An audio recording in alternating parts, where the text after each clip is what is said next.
My name is Wolfgang Steiner. I'm a professor of memory studies and historical theory at the University of Aarhus in Denmark.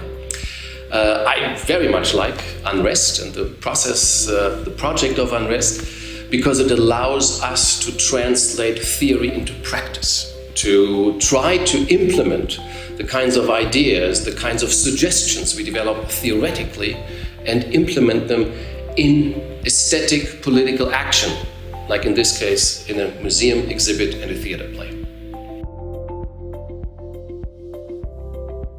Cosmopolitan memory is a type of collective memory that focuses on the suffering of victims and focuses on their rights. It is also a type of memory that focuses on one's own perpetration, of one's own participation in creating these victims. In that sense, it is a self-critical collective memory. So cosmopolitan memory emerged in the second half of the 20th century in response to two very important developments. On the one hand, the catastrophes of World War II, and on the other hand, the processes of globalization. So it started in the 1970s, 1980s, 1990s, specifically in the West. In West Germany and then unified Germany, in Israel, in the United States, and in other parts of Europe.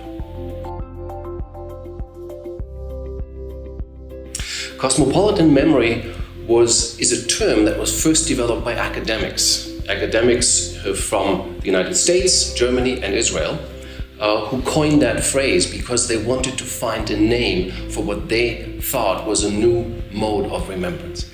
And that type of strategy of remembrance became very important then to a number of transnational institutions, both state institutions, for instance, the European Union, as well as NGOs. For example, NGOs like Amnesty International or Doctors Without Borders, they support the kind of ethics of cosmopolitan memory.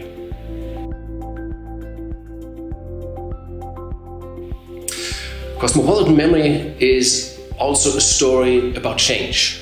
It is a process, it describes a process from an old type of collective memory, nationalistic memory, antagonistic memory, to a new type of transnational memory that helps us avoid the mistakes and catastrophes of, for example, the middle of the 20th century, the world wars and the Holocaust. So in that sense, cosmopolitan memory describes a path, describes an ethical, political path towards a new kind of transnational memory that is very much focused on human rights.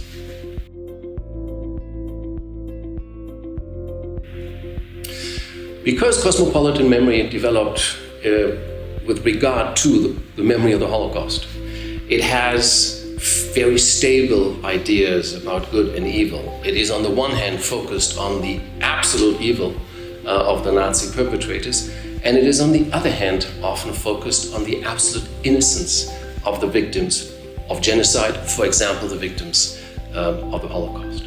So it has fairly stable registers of victims against perpetrators, and both of these categories are highly modernized in cosmopolitan memory. Emotions and passions play a role in cosmopolitan memory, for example, because cosmopolitan memory is a highly mediated memory. It's a memory that is developed, distributed in modern media like film and television and radio and museums. So in that sense, emotions play a role because emotions are very important in the reception of film and television. At the same time, cosmopolitan memory is a very deliberate type of memory. It's a memory that is focusing on the solution, for example, human rights, as a rational response to the irrationality of warfare and genocide. So in that sense, there is a very deliberate, rational component in cosmopolitan memory.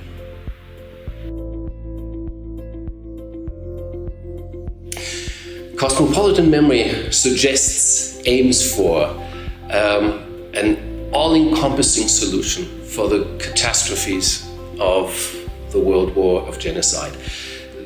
Cosmopolitan memory tries to to posit a general set of rules, fairly straightforward rules, like human rights.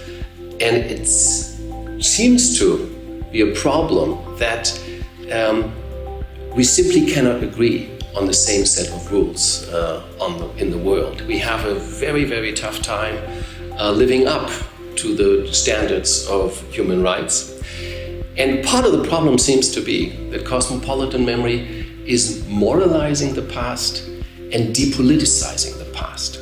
So the past and questions of memory and collective memory are no longer questions of political contention. They are now subject to a highly moralizing, very homogeneous type of discourse.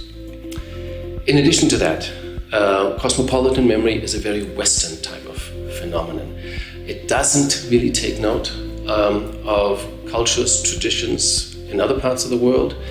And in that sense, cosmopolitan memory might very well contain a certain element of violence towards non-Western legal traditions, for example.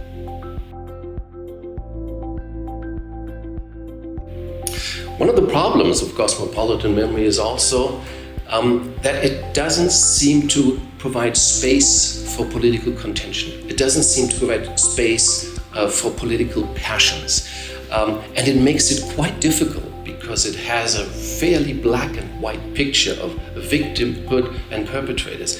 It makes it difficult to understand the process of perpetration as a political process, as a process that is not caused by evil in and of itself, but that is the result of tradition, culture, and politics, and that has to be understood in its various contexts. That seems to be also one of the limitations of